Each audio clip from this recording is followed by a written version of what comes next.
5 سلالات من الكلاب تبدو وكأنها جاءت من الجحيم. هذه الكلاب تبدو خطيرة وعدوانية جدا، ومن الصعب تدريبها نظرا لأن البشر يخشونها في معظم الأحيان.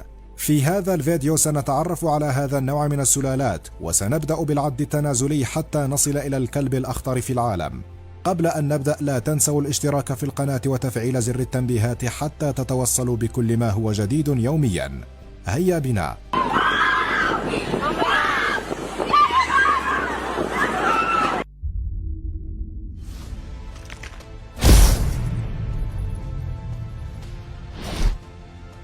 في المرتبة الخامسة روتوايلر. روتوايلر أحد أنواع الكلاب الشرسة، أصله من ألمانيا ويوجد بكثرة في أمريكا الشمالية.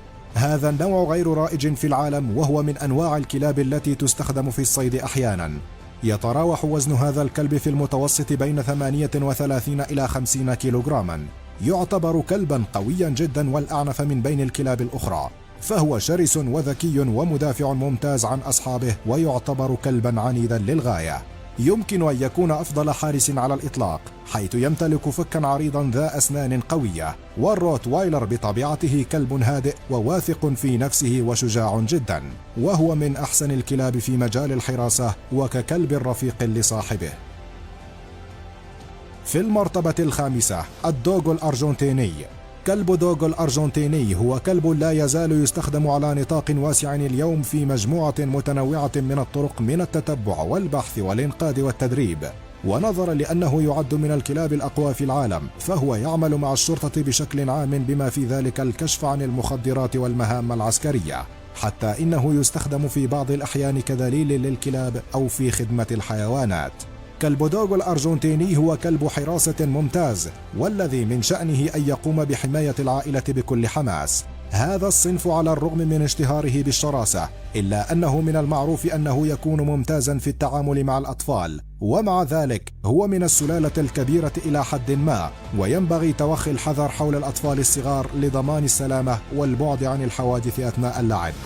في المرتبة الثالثة الكين كورسو.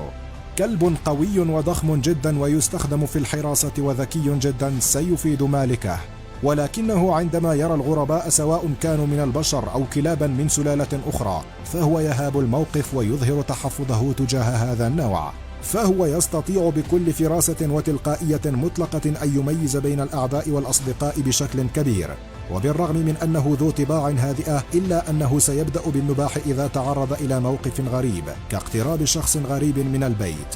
كلب الكين كورسو اجتماعي جدا، إذ يحتاج إلى أن يكون جزءا من نشاطات العائلة وألا يكون بمعزل عنها، وهذا الأمر يضر بصحته النفسية ويضر أيضا بتدريبه. يملك هذا الكلب شخصية قوية جدا، فهو لن يهرب من القتال مع أي كان، ومن صفاته أيضا أنه كلب رياضي، إذ يحتاج إلى التدريب يوميا. في المرتبة الثانية دوبرمان. الدوبرمان هو نوع من أنواع الكلاب الأليفة، وتعتبر كلاب الدوبرمان من أكثر أنواع الكلاب الأليفة شيوعا. تتميز هذه السلالة بالذكاء والنشاط والولاء، وتستخدم ككلاب حراسة أو كلاب بوليسية. كلب الدوبرمان يتمتع بذكاء حاد ونشاط وحيوية غير عادية. هو كلب عنيف جدا وشرس جدا مع المتطفلين والغرباء، وتصعب هزيمته.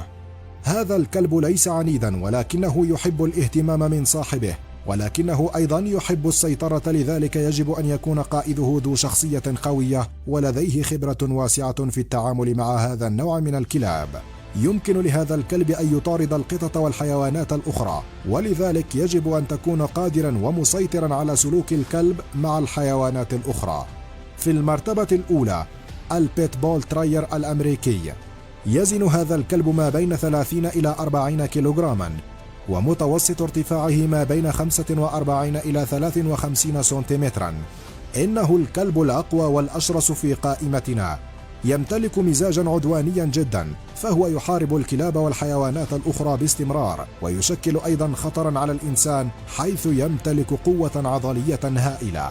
ولسوء الحظ كلب البيتبول هو الكلب المفضل للأشخاص غير المسؤولين، حيث يرغبون في استخدامه للربح في القتال غير القانوني، أو استخدامه في الحراسة، أو حتى استخدامه في العديد من أشكال العدوان.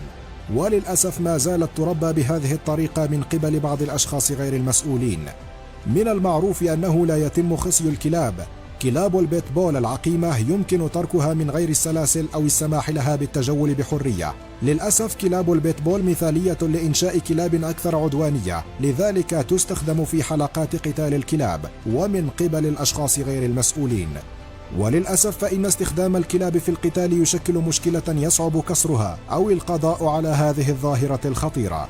إلى هنا نكون قد وصلنا إلى نهاية الفيديو. لا تنسوا الاشتراك في القناة وتفعيل جرس التنبيهات حتى تتوصلوا بكل ما هو جديد يوميا. إلى اللقاء.